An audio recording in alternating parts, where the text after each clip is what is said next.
کابل کې په یو مسجد کې د جمعې لمانځه کې په لمونځ کوونکو باندې چاودنه شوې. په سلامونو مهرکلی کوم زموږ یوټیوب چینل ته په خیر راغلی. که غواړئ په بشپړه توګه معلومات ترلاسه کړئ نو ویډیو راسره تر پای وګورئ.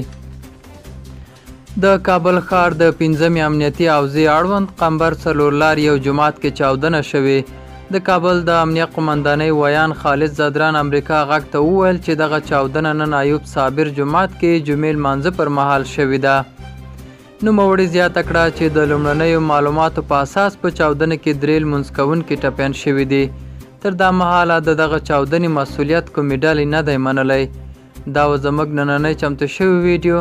تر بیا ښه وخت، ښې چارې.